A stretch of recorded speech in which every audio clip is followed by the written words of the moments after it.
Last time we discussed the most underrated VTubers of Hololive EN, and today, as I promised, we'll continue the topic, but this time with the Indonesian part of Hololive. In my opinion, it's a very interesting topic because Hololive ID is the most consistent, unique and underrated at the same time. For that reason, while many people may disagree with me, I'll speak about all Hololive ID members, except Kobo. She is one of the biggest in the whole Hololive, so I'd rather make a video speaking about why she is so famous, sometime in the future. As for today, we'll discuss the rest of the Indonesian talents, or rather half of them, since I'll cover the rest in part 2. There is no reasonable order in how famous or underrated they are, so let's just start with Zeta. She debuted with the third generation together with Kobo and Kaela, and taking into account that she have reached the 1 million subscribers this month, I think it's fair to say that this generation is the most successful in Hololive ID. According to her story, Zeta is a secret agent, but looking at her channel, I might assume that she found herself a new hobby, video games. She has other types of content, like ASMR videos, which people really love, but video games are the main activity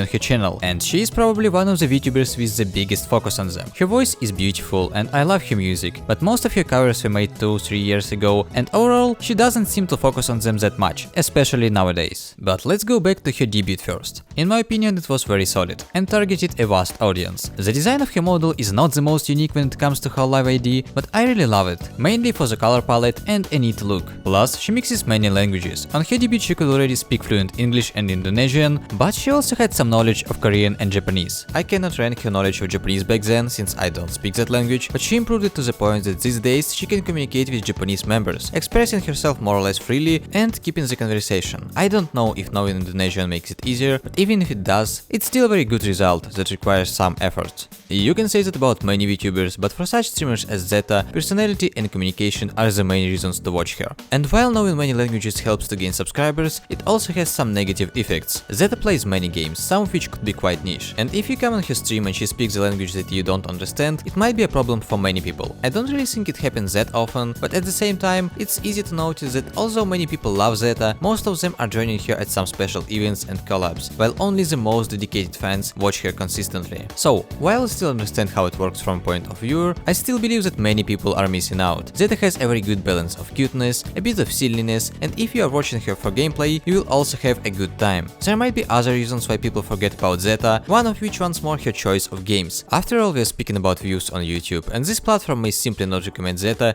since the games she plays are not in hype. Or it could be some choices or lack of help from Hololive as a company that could be helpful as well. With all that said, Zeta is a very talented VTuber, and she is achieving results, becoming the 5th ID member to reach 1 million, which has not happened for a long time. Oh, and did you know that Zeta also posts her content on Instagram? And at the beginning of her career she even tried Facebook. I wanted to say that she might be the only one who does that, but then I checked Anya's YouTube, and she has all kinds of pages as well, and her Facebook is still relatively active. And since we are already here, let's speak about Anya. She is from the 2nd generation of Hololive ID, and one of the reasons why I said that Zeta's model is not that unique when it comes to Hololive. I'm not sure if there was an explanation for that reason, but Hololive ID has many members whose models have some unusual art style. I don't say that it's good or bad, it's just something interesting for me, as it doesn't really depend on generation or something else. As example, all the Hololive EN members have a pretty similar art style, but Anya's model design is not the only thing that makes her unique. Her story details are fascinating as well. Anya is a mystical weapon that was granted a human body, and now she is all about sleeping and playing video games. And while the first part of the description is interesting, the second is the one that describes Anya best. Same as Zeta, she is focused on video games, and it's funny to say it because while I was writing this part of the script, they were playing Little Nightmares together. And this stream is actually a very good example of Anya's content. She mostly plays different types of horror games, as well as stream together with other branches of Hololive to play some co-op games. For the last half a year, Anya had so many streams with pretty much everyone, all parts of Hololive and all the generations. And while with some of them Anya could have only 1 or 2 streams, there are people whom you can see much more often. Just like Zeta. It's not like they stream every week or month, but you can be sure that every 2-3 months you will see at least one co-op stream of this duo. For those reasons, I believe that Anya is a good friend, since I've never seen anyone who had so many interactions with others. As you may guess, she also speaks Japanese, Indonesian and English, with the same consequences as Zeta. But if she could, it could go even further, since she also speaks Korean, German and she knows the basics of Sundanese. Overall, I'd say that taking into account that Anya has a very unusual model design, she is achieving some results, and maybe not that fast, but her channel is still growing, especially when she has some events or celebrations. She could draw more attention if there were more clips with her, but her personality is not that screaming or unhinged, so I can get why she has fewer clips. But if you love cozy and fun VTubers with versatile streams and communication with with other girls, you should definitely check Anya. As the last detail, I can add that Anya has some good covers. Her voice is both beautiful when she is singing and overall pleasant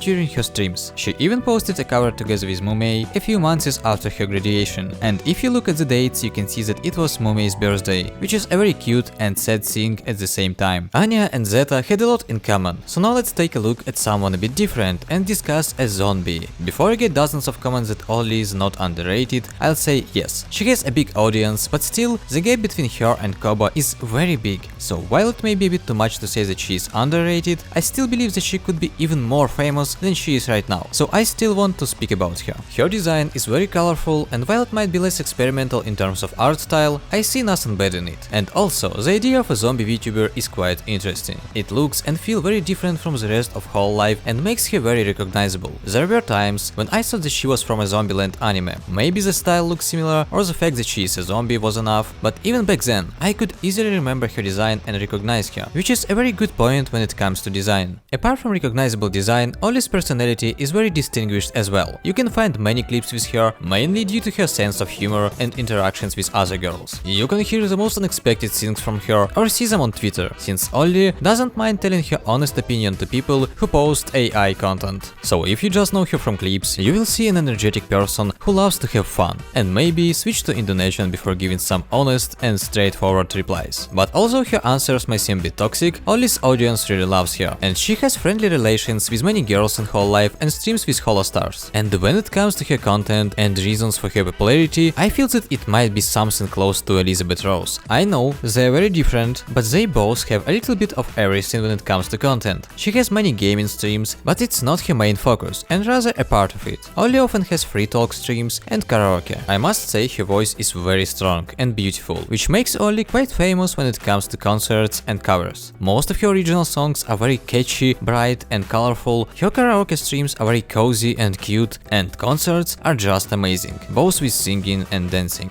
I really loved her performances on her birthday stream, which she had recently, and overall Ollie had a pretty active times. She got a new outfit a month ago, then had her birthday party, and with all those events, she is on her way to 1.5 million on YouTube. I am looking forward to it, and I believe that Ollie has a potential to reach even higher. So when it happens, we'll get even more new content and celebrations. And while we are waiting for that to happen, let's discuss the last member for today. I have no idea what the rest of community thinks of that, but for some reason Kaela always popped on my recommendations, with some content of her own or on those streams with someone else. Even if we speak about Zeta, I first found her through stream with Kaela, so I always thought that she already has at least 1 million on her channel. Kaela has a very good and supportive community, with amazing fan art and official artworks as well. Her average views are very solid, and just the way her personality matches with her story is so amazing. Kaela has less diversity when it comes to game variety, but when she starts playing, she'll beat most of the games till the end, grinding and completing them, which lets you focus on 2-3 games that she's playing right now. Of course, if you're ready to watch 4-hour streams on average. And if Kaela really loves the game, well, it can get up to 10 hours or even more. She has short streams as well, since she plays some chill, funny and horror games with other girls, and this brings some diversity, but I believe that those solo streams are the main reason to watch her. They are very chill and cozy streams, where you simply enjoy the time by watching Kaela playing the games she loves. The level of her engagement brings a lot of good emotions, both from gameplay and Kaela speaking. She mostly speaks English on her solo streams, which also makes it easier to watch her whole streams without feeling lost, but I think in case of Kaela, you could easily watch her even if she mixed languages. It wouldn't hurt her that much, since you still can keep track of her gameplay. With all that said, Kaela is a perfect example of a gamer VTuber, which is 100% true, but she puts so much soul and efforts into her original songs. That's where she uses Indonesian, and it both sounds good and different. I really love the way her voice changes when she sings in her native language, so when it comes to Kaela, her songs are the gems that many people don't know about. As for the rest, I could say a lot about her model and how she's the only member who has a low quality PNG on the main Hololive page, which just freaks me out, but a short 2-minute part is not enough to share all I think. So let's conclude the first part of the video, and then I'll share some spoilers for future videos. Indonesian VTubers in Hololive have the benefits of both Hololive EN and Japan, plus an extra points from the Indonesian audience. This should help them reach more people at the cost of average views, but is it that simple and everything depends on the language? I'm not so sure. I still believe that it's more of a benefit, and while I don't want to say that it's all the fault of the company, I think at least to some point it could be this way. Some decisions look strange. I honestly don't hear that much about Indonesian VTubers as I do about Japanese and English, so there is a chance that people tend to forget or pay less attention to them for some other reasons, not just for the fact that they mix languages. But it's both difficult and early to state it myself, so you can share your thoughts with me in the comments. Sometime in the future I'll make part 2 of this video, but I'm also thinking of making individual videos to cover each VTuber in more details, which will be a new format for the channel. Meanwhile, you can watch a video about the most underrated VTubers of Hololive EN, and for today, thank you for watching and see you.